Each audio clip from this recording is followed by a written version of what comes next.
이제 지원금에 대해서는 살펴봤고요. 그 다음에 이제 출연금이 있는데, 출연금은 뭐냐? 정부가 필요로 하는 R&D 사업을 민간에서 배신하는 조건으로 지급하는 연구 자금입니다. 출연금은요, 지원금하고 똑같아요. 담보 제공 필요 없고, 상환부담 필요 없고, 이자 발생 필요 없습니다. 그러니까 출연금은 뭐냐면, 그 나라에서 그 공고를 내기 전 연도에 기술 수요 조사라는 걸 해요. 그러면 이제 거기에 이제 응답하신 분들이 이러이러한 과제가 그러니까 이러이러한 기술이 내년에는 많이 필요할 것 같습니다라고 신청서를 제출하면 그 제한된 신청서를 받아서 그러니까 기업이 나라한테 주는 RFP라고 보시면 돼요. 거기서 괜찮은 내용이 있으면 그 과제를 채택을 해서 과제를 공고를 내는 거예요. 근데 내가 신청한 과제 공고를 나왔어. 그러면은 내가 선정될 확률이 높겠죠. 내가 잘 아는 내용이니까. 네. 어떤 그런 거고 이거를 그렇게 이해하시면 돼요. 정부가 필요로 하는 R&D 사업을 민간에서 배신하는 조건이잖아요. 얘가 뭐냐면 이제 나라에서 이러이러한 기술 만들 줄 아는 사람 신청해요 라고 공고를 내면 이제 업체 쪽에서는 내가 이거 만들 수 있어요 라고 신청을 하잖아요. 그러면 다 만들었어요. 그러면 정부가 기업한테 이걸 만들어달라고 위탁을 하면서 돈을 준 거잖아요. 그렇잖아요. 이제 기간이 지나서 연구 개발이 완료가 됐어요. 결과물이 나왔어요. 그러면 위탁한 사람한테 그 결과물을 줘야 되는 거잖아요. 근데 그 결과물을 나라가 받진 않아요. 대신에 그 결과물은 그냥 니네가 가지고 니네가 써. 대신에 기술료를 줘 라고 하는 거예요. 그래서 R&D 연구개발은 기술료가 있습니다. 내가 개발하고 내가 저기 했는데 왜 나라에다 왜 기술료를 왜 줘? 라고 생각하시는데 이거는 그냥 이 기술을 나라로 이관하지 않고 내가 갖는 그러니까 기술 사용료를 준다고 그냥 이해를 하시면 좋을 것 같아요. 꼭 내야 되냐고 물으시는 분들이 있는데 꼭 내야 돼요. 꼭 내야 되고 요거는 이제 연구 과제에 따라서 그러니까 요율이 약간씩 다릅니다. 그리고 원래 당초 정해진 연구 기간보다 빨리 끝낼 수 있잖아요. 그러면은 기술료를 40% 할인해주는 제도도 있어요. 그렇기 때문에 처음에 이제 사업 계획서를 작성을 하실 때 이거 기술료에 대한 부분도 작성을 하시거든요. R&D 같은 경우에는 예상 매출이나 어떤 정량 지표를 설정을 해요. 그러니까 그런 것도 잘 설정을 하셔야 돼요. 어떤 분들은 나중에 성과 달성을 위해서 사업 계획서에 적는 정량 지표를 작게 하시는 분들이 있어요. 그렇게 해서 나중에 나는 200% 300% 달성했다 이렇게 하시려고요. 근데 역으로 생각을 해보세요. 정량 목표를 그렇게 너무 작게 해놓으면 선정이 될까요? 그렇잖아요. 그러니까 이런 거는 어떤 실제로 가능성 여부를 확인하시고 이제 정하시면 좋으세요. 그러면 마지막 융자금은 뭘까요? 융자금은 직간접 금융을 통한 자금 조달이 어려운 개인과 기업 등의 정부기관의 신용 및 담보를 바탕으로 필요한 자금을 지원해주는 제도입니다. 아까 말씀드렸던 것처럼 자금 조달이 어려운 개인과 기업한테 정부가 정책 자금을 만들어서 지원해주는 제도예요. 대출이랑 똑같다고 했잖아요. 담보 있어야 되고요. 상환 부담 있고요. 이자도 있어요. 보통의 경우에는 2년 거치 3년 분할 상환, 3년 거치 5년 분할 상환으로 많이 진행이 돼요. 그렇지만 이게 거치 기간이 지나고 나서 이제 원금 분할 상환을 하려면 이게 굉장히 부담이 됩니다. 그렇기 때문에 융자를 받으실 때는 좀 신중히 생각을 하시고 특허가 있으면 특허 담보로도 융자금을 준다는데요 라고 말씀하시는데 그거는 굉장히 어려워요. 그 특허가 상용화가 돼가지고 상용화 가능성이 큰 어떤 사업화에 성공 가능성이 큰 특허면 모르겠지만 그게 아니라면 대부분 다 안 된다고 보시면 돼요. 정부 지원 사업의 주체는요 거의 모든 정부 중앙부처가 해당이 됩니다. 산업통상자원부, 중소벤처기업부, 과학기술정보통신부가 가장 큰 규모로 정부 지원 사업을 운영을 하고 있고요. 요즘은 지방자치단체에서도 많이 합니다. 지방자치단체에서 교육센터도 운영하는 곳이 많아요. 요즘은. 그리고 자체적으로 창업지원 사업을 2천만 원, 3천만 원 해서 지방자치단체 같은 경우는 보통 좀 청년 쪽으로 많이 그러니까 이게 범위를 축소해서 지원을 하고 있는데요. 이게 만 39세 이하에 해당하시는 청년 창업자분들 계시면 지방자치단체도 그냥 간과하지 마시고 확인하시면 좋아요. 그리고 이제 각 부처 산하에 여러 진흥원들이 있습니다. 뭐 창업진흥원, 뭐 정보기술진흥원, 경제통상진흥원, 뭐 산업진흥원 이런 것들이 있는데요. 거기에서도 별도의 예산으로 지원 사업을 운영하는 것들이 있거든요.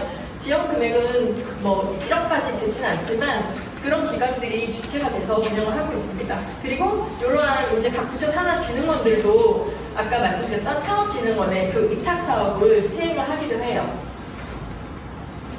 정부 지원 사업의 규모는 사업 그 종류에 따라서 수천만 원에서 수십억까지 다양합니다. 3년 미만 그 스타트업 기업을 지원하는 금액은요 대부분 다 1억 언더예요. 사업 같은 경우는 아까 설명드렸지만 과제 수행이 어려울수록 돈을 많이 줍니다.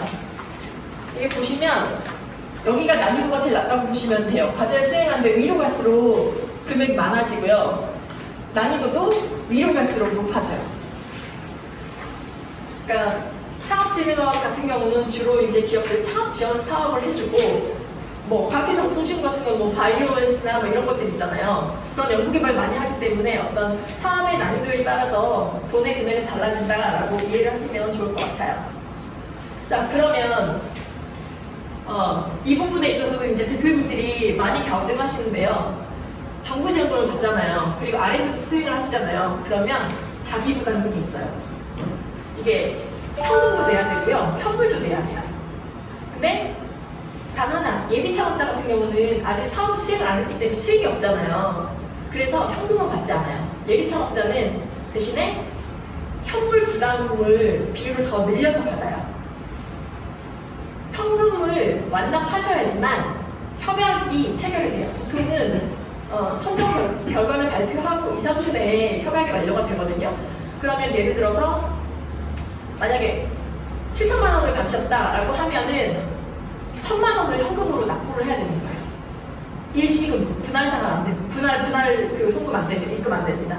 그렇기 때문에 정부 지원 사업을 지원하실 때는 내가 선정됐을 경우에 현금 부담이 있다는 것도 알아두셔야 돼요. 그러면은 현물은 뭐냐? 현물 뭔지 혹시 대답 가능하신 분 계신가요? 그냥 단순하게 이렇게 이해하시면 돼요. 저 사업에서 나라돈 말고 다른 재원 있잖아요. 다른 돈으로 내는 거. 다른 돈으로. 그러니까 내가 현금으로 내고 현물로는 내가 현금은 아니지만 내가 다른 돈으로 나중에 이만큼 내겠어라고 하고 거기에 소요된 비용을 적으시는데 대부분 이제 창업 지원 사업이 대표님들이 인건비는 지원이 안 돼요. 직원들이 인건비는 지원이 되지만 그래서 대표님들도 근데 어차피 인건비는 받으시잖아요. 그래서 현물로 대부분 대표님들 인건비를 많이 계상을 하세요. 네. 그래서 현금 부담금이 있다는 거 아셔야 되고요. 그 다음에 총 사업비라고 하면 그 사업비의 규모가 내가 나라에서 지원받는 지원금만을 총 사업비라고 하잖아요. 그 지원받는 지원금하고 내가 내는 현금, 그 다음에 현물 부담금 다 더한 걸 총 사업비라고 합니다. 그래서 보통은 그 주기불사 하는 사업은 현금 부담은 10%고요. 총 사업비에 현물 부담은 20% 정도 됩니다.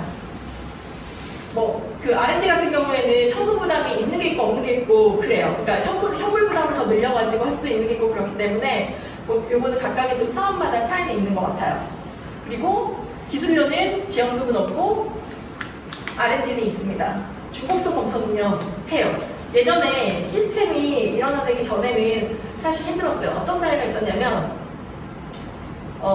어떤 창업자가 예전에는 그 지역부터가 없었다고 말씀드렸잖아요. 그러니까 여기 있는 기업이 서울에도 낼 수 있고 전라도에도 낼 수 있고 뭐 부산에도 낼 수 있고 그래요. 근데 이제 사람별로 한 사업에는 한 번밖에 지원을 못해요. 그러니까 어떤 일이 있었냐면 요분이 대표자를 달려고 친구들이랑 야 너는 이번에 어디다 내? 나는 여기다 낼게 하고 똑같은 사업계획서를 제목만 아이템목만 바꿔가지고 낸 거예요. 근데 이 창업 지원 사업을 심사하시는 심사위원들이 전국적으로 다 있잖아요. 근데 그 풀이 또 그렇게 엄청 이게 다 연결이 되어 있어요. 근데 심사하는 과정에 누가 그런 거예요. 어느 심사위원이 나 이거 전에 서울 어디 가가지고 이거 심사했는데 이거 내용 완전 똑같은데? 라고 한 거예요. 그러면은 바로 그쪽으로 전화해요. 그 기관으로. 이런 거 있냐? 라고 했더니 받아봤더니 내용 똑같고 제목만 바꾼 거예요. 제목만. 왜냐면 사업 신청을 할 때는 제목만 이렇게 시스템에는 뜨잖아요. 근데 그런 것도 다 지금 걸려지고요. 지금 같은 경우에는 시스템이 좋아져서 사업결제 자체를 중복성 검토를 다 해요. 저희 왜 논문 같은 거 쓰면 논문 표절 검사하잖아요. 그렇게 하듯이 다 시스템에서 돌리기 때문에 이거 뭐 남의 거 갖다 뺏기고 이러면은 걸려요. 근데 지원금끼리, 출연금끼리는 하는데 이렇게 서로는 안 돼요. 왜냐하면 사용하는 시스템이 달라요. 그래서 만약에 나 이거 창업 지원 사업에서 이거 한 아이템으로 R&D도 해보고 싶어라고 하면 이렇게 넣는 건 가능해요. 근데 이제 조금 그래도 이 제목은 조금 바꾸시는 게 좋겠죠. 주요 시행 부처는 지원금 같은 경우는 창업진흥원이고요. 연구개발 같은 경우에는 중소벤처기업부나 산업통상자원부, 과학기술정보통신부예요. 그 다음에 지원금하고 출연금하고 그러면은 어떤 기준으로 평가를 할까요? 선정 기준을 보면요. 지원금 같은 경우에는 내가 이걸 만들겠다고 한 아이템의 사업화 가능성이에요. 아니 만들어봤자 팔리지도 않는 물건 만들고 사업화 가능성이 없으면 사업한다고 할 수가 없잖아요. 나라에서 돈을 지원해줄 이유가 없잖아요. 그렇기 때문에 이 아이템이 사업화 가능성이 있는가를 보고요. 그 다음에 스타트업 같은 경우에는 대표자의 역량이 아주 중요합니다. 보통 이제 투자회사에서 투자자들이 심사할 때도 벤처기업은 대표자의 역량을 굉장히 중요하게 봐요. 근데 대표자의 역량이 만약 이 아이템을 개발하는데 미흡하다라고 생각이 되시면 팀 창업을 다행히 독려하고 있어요. 그러니까 나한테 부족한 역량을 내 팀원을 통해서 보충할 수 있으시니까 그때는 그냥 뭐 팀원 구성을 전략적으로 잘 하셔가지고 나의 부족한 역량을 내 팀원들을 통해서 충당할 수 있게끔 그렇게 팀 구성을 하셔가지고 사업을 제안하시면 좋습니다. 그 다음에 R&D 같은 경우에는 이 기술이, 이 개발하고자 있는 기술이 가치가 있는가, 이게 상업화 가능성이 있는가를 봐요. 그렇기 때문에 R&D 사업계획서 같은 경우는 어떤 뭐 기술적인 용어나 뭐 그런 것들 있잖아요. 기술적인 거를 많이 어필해 주시는 게 좋아요. 뭐 서비스 같은 거는 R&D에서는 중요하지 않아요. R&D는 기술 위주로 어필해 주시고 용어를 사용을 하실 때도 조금 전문가적인 기술적인 용어를 계획서에 많이 반영을 하시면 좋습니다. 그리고 신청 자격은 지원금은 이제 보통 예비 창업자부터 3년 이내 창업자를 대상으로 하고 있고요. R&D는 벤처기업, 기업부설연구소, 업력 7년 이내 기업을 대상으로 하고 있습니다.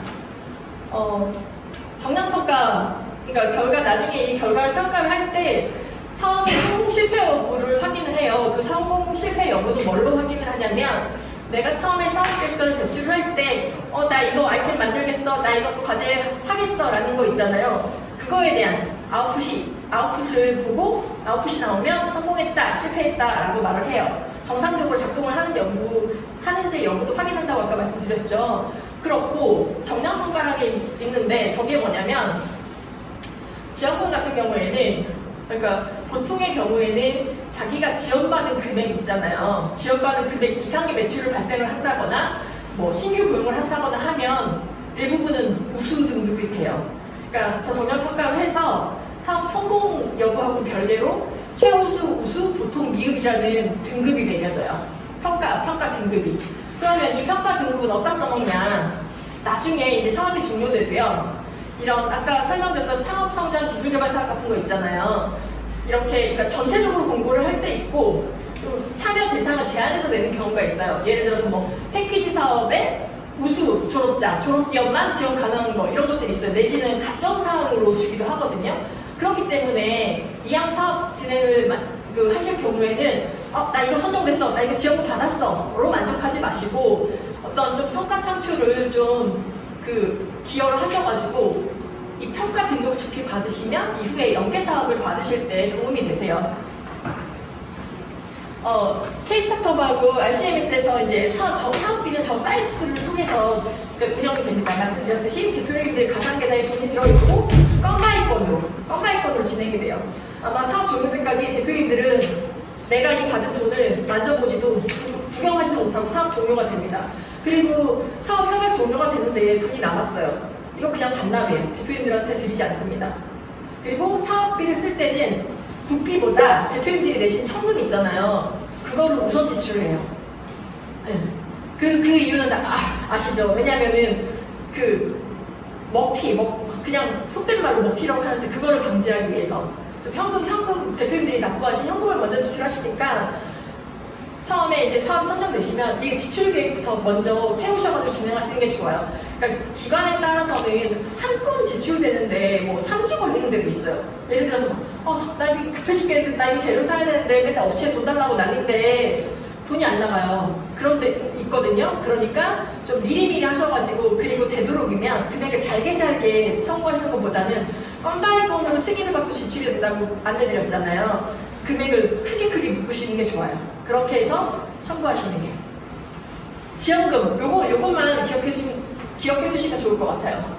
공고 보시면 자격 요건이 안내되어 있어요. 근데 이제 해마다 조금씩 막 바뀌거든요. 그리고 이제 어떤 정부의 사업 정책에 따라서 뭐 작년 같은 경우는 4차 산업혁명이 그러니까 4차 산업에 대한 어떤 산업 분야를 많이 뽑으려고 했고요. 그 전에는 뭐 신산업 창출 분야 이렇게 해서 다양한 분야가 있어요. 꼭 그 분야에 해당돼야지만 뽑히는 건 아니지만 그래도 많이 장려하는 분야이기 때문에 그 분야에 해당이 되시면 연계 사업들을 할 수 있는 것들이 많이 있어요. 그러니까 그런 것들은 어떤 정부의 사업 정책 같은 것들은 조금 이렇게 확인하셨다가 대표님들 사업하시는데 활용하시면 도움이 되시고요. 여기에 이제 필요한 서류들, 특히나 가점 서류 같은 것들은 전년도 공고 내용에서 크게 많이 바뀌진 않아요. 다 조금씩만 변동이 있거든요. 그러니까 전년도 공고 내용을 확인하셔서 나 이거도 가점 서류 만들 수 있겠어라는 것들이 있으면 미리미리 준비하시면 좋습니다. 그리고 올해는 내가 이거 자격 요건이었는데 아까 설명드렸잖아요. 사업자 같은 경우에 나는 3년이 넘어가지고 안 되네 라는 게 있으면 만약에 폐업 가능하신 게 있으시면 설명드렸던 대로 창업 그 여부 확인서 그 내용 확인하셔가지고 저런 것들 준비하셔서 다음에 지원이 가능하세요. 그리고 출연금, 연구개발 과제는요. 구현 가능성이 굉장히 중요해요. 그렇기 때문에 어떤 제안을 하실 때 이게 실제로 만들어질 가능성이 있는지 그 다음에 요 기술 인력이 요걸 만들 수 있을까? 라는 의구심을 갖지 않도록 저 부분에 초점을 맞춰가지고 기술성을 강조해서 제안을 해주시면 되고요. 용자금 같은 경우에는 대출이잖아요. 자금의 사용 용도. 그 다음에 그냥 은행 심사랑 똑같다고 보시면 돼요. 기업의 매출이나 영업이익을 많이 봐요. 왜냐하면 이 업체한테 돈을 빌려줬는데 상환 가능성이 있는가를 봐야 되잖아요. 그래서 사업 수익률 같은 거를 좀 챙겨보니까 뭐 신고나 기본화 준비를 통해서 용자금을 이용하실 때는 이 부분들을 챙겨본다는 거 기억하시면 좋을 것 같습니다. 그리고 이제 어떤 이런 정부 지원 사업을 안내해주는 사이트들이 있어요. 기업마다는 많이들 아시죠? 여기 보시면 이거 뭐 월별로, 주차별로, 그 다음에 지원 사업의 종류별로 소팅이 다 돼 있어요. 그리고 앱도 있어요. 꼭 PC로, 그러니까 앱 설치하셔가지고 스마트폰에다가 그냥 심심하실 때 누구 뭐 만나는데 기다리실 때 이렇게 한 번씩 체크하시면 좋으시고요. 그 다음에 아까 설명드렸던 창업넷, K-스타트업. 여기에 사이트를 뭐 컴퓨터로 하시면 즐겨찾기 설정해 주셨다가 확인하시면 여기 보시면 예비, 초기, 도약으로 이렇게 구분이 돼 있어요. 여기는 예비 창업자들, 여기는 3년 미만, 여기는 3년에서 7년 사이거든요. 그러면 저 업력에 해당되는 기업 대표님들이 참여하실 수 있는 사업들만 이제 골라서 볼 수가 있어요. 그렇기 때문에 이것도 이제 즐겨찾기 해주셨다가 이용하시면 좋고 나중에 정부 중앙부처의 통합 공고가 이쪽으로 올라옵니다. 그러니까 12월 말이나 연초에 여기서 확인하시면 되시고요. 그 다음에 창업진흥원에서 진행하는 사업은 사업 신청도 다 여기서 해요. 그리고 각각의 주관기관들이 별도로 운영하는 지원 사업들이 있어요. 그런 것들도 이 사이트에 많이 올라오니까 대표님들 한번 보시고 이거는 내가 받으면 좋겠어 라는 게 있으시면 그거 이제 받으셔서 보시면 되시고 어떤 내용을 준비하실 때는 만약에 전년도 공고가 있다면 전년도 공고 내용 확인하셔서 가점사항이나 어떤 평가 항목들 같은 거 보신 다음에 제안서 작성하시면 좋아요. 그리고 중기부는 좋은 게 사업계획서를 표준 사업계획서를 씁니다. 예를 들어서 아까 제가 가장 좋은 뭐 예상 시나리오 보여드렸잖아요. 예비 창업 패키지, 뭐 초기 창업 패키지 이렇게 다 있는데 사업계획서를 각각 안 써도 돼요. 양식이 똑같아요. 그러니까 거기에서 한번 작성해 놓으실 게 있으시면 조금씩만 이제 변경하셔가지고 고도화하셔가지고 활용 가능하시니까 지금이라도 아직 공고가 안 나왔지만 대표님들께서 이 표준 사업계획서 양식을 다운받으셔가지고 미리 이거 작성을 한번 해보셔도 돼요. 그리고 이제 교육센터에서 어떤 멘토링이나 컨설팅 같은 거 진행을 할 때 대표님 작성하신 거 가지고 컨설팅 받으면 좋잖아요. 그러면은 대표님들이 이제 사업 지원하시기 전에 미리 어떤 내 사업 계획서를 고도화할 수 있으니까 미리 작성하셔가지고 나중에 이제 뭐 멘토링이나 컨설팅 기회가 있으실 때 활용하시면 도움이 되실 거예요. 그리고 아마 요거는 잘 모르실 수 있는데요. 지폼이라고 사이트가 있어요. 여기 보면 뭐 시험이나 인증이나 실적이나 막 이런 것도 어떻게 해야 될지 모를 때 있잖아요. 대부분 보면 여자분들은 뭐 궁금한 내용 있으시면 전화를 잘 하세요. 이거 뭐예요? 잘 모르시는데 남자분들은 전화를 잘 안 하세요. 쑥스러우신가 봐요. 그럴 때 여기에 들어가셔가지고 질문 남기시잖아요. 그러면 답이 다 옵니다. 그러니까 궁금하신 내용 있으시면 여기 들어가셔서 질의하시고 남기셔도 돼요. 그리고 이거는 번외인데 무조건 답이 오는 데가 있어요. 어딘지 혹시 아세요? 신문고. 신문고에 답을 남기시면 어떤 방법으로든 연락이 와요. 유선으로 오던 메일로 오던 해당 부서로 연결돼서 연락이 오거든요. 네. 근데 신문고랑 하면 기관들이 일단 조금 긴장을 해요. 근데 신문고에 그러니까 질문 답변 코너가 있어요. 거기다가 하시면 거기에서 답변 받으실 수 있으세요. 그 다음에 이제 키아트 같은 경우는 요게 이 사이트 같은 경우는 회원가입을 하시고 메일링을 받으시면 좋아요. 연구개발 같은 거를 일일이 사이트에 들어가셔가지고 그때그때 확인하기는 어렵잖아요. 왜냐면은 이게 뭐 어느 한 달에 다 나오는 사업이 아니기 때문에 여기에 회원가입을 하시면 메일링을 해줘요. 그러면 메일링 받으셔가지고 그 리스트만 그냥 보시고 아 요거 한번 해봐야 되겠구나 라고 생각하실 수 있으시니까 회원가입하시고 메일링 받으시면 좋아요. 그리고 여기에서 그 R&D 기술 수요 조사를 합니다. 여기 회원들한테. 그때 대표님들이 한번 이 제안을 해보실 수가 있어요. 마찬가지로 이 디파도 회원가입하시고 메일링 받으시면 이쪽에서 진행하는 어떤 사업의 리스트 받아보실 수 있으세요. 심사위원은요, 보는 게 딱 정해져 있어요. 얼마나 잘 기획된 과제인가? 그 다음에 이 사람이, 이 업체가 이 과제를 잘 수행할 수 있을까? 요것만 봅니다. 그래서 아까 말씀드렸듯이 대표자의 역량이 안 되시면 팀원의 역량으로 그 부분을 좀 보충하시면 되시고요. 심사위원 사업계획서 내잖아요. 어떤 분들 제목을 막 2줄, 3줄 하시는 분들 있어요. 그러면 무슨 내용인지 몰라요. 짧은 시간에 심사위원 분들께서 그 사업계획서 내용을 숙지하고 오시지만 제목이 너무 길면 어필이 안 돼요. 공감 가능한 차별화된 제목을 딱 한 줄로 간결하게 아이템명을 하시는 게 좋아요. 과제명. 너무 길게 하지 마세요. 그리고 이왕이면 스토리텔링이 요즘은 굉장히 중요합니다. 내가 이 아이템을 개발하는데 예를 들어가지고 뭐 저희 어머님이 당뇨가 심하셨는데 제가 이거를 지켜보다가 이거를 뭐 할 수 있는 어떤 치료법을 개발하게 됐어요 랄지 제가 어디가 너무 아팠는데 뭐 그래서 이거를 뭐 치료하기 위해서 이런 어떤 스토리텔링이 굉장히 중요하니까 대의명분을 반드시 만드세요. 그리고 요즘은 국제화 시대잖아요. 그렇기 때문에 글로벌 경쟁력은 꼭 무슨 사업을 하시든지 꼭 들어갑니다. 근데 내가 특허가 다행히 있어요. 그래서 특허로 나의 어떤 경쟁력을 내세울 수 있으면 다행인데 나는 특허가 없어요. 그러면은 내가 이 제안하는 이 아이템에 혹시 유사한 특허라도 있는지를 검색을 하세요.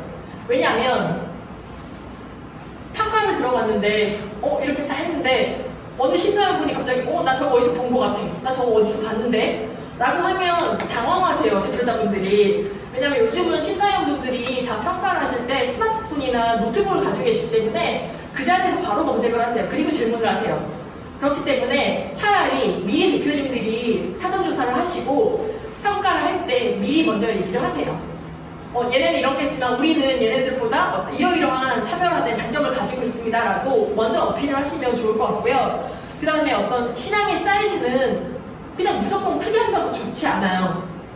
정확한 시장의 사이즈를 추정하시는 게 좋고요. 그거에 대한 그냥 리즈너블한 근거를 제시해 주시면 됩니다. 그리고 경쟁사가 있는 게 좋을 것 같으세요? 없는 게 좋을 것 같으세요? 평가받을 때?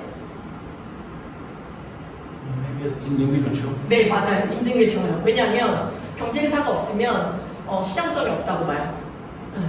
그렇기 때문에 여기에 이제 해당되는 내용은 조금 이제 확인하셨다가 사업계획 작성하실 때 녹여내시면 도움이 되실 것 같습니다. 짧은 시간에 좀 많은 걸 전달해드리고 싶어서 말을 빨리 했는데 어떻게 이해가 다 되셨는지 모르겠습니다.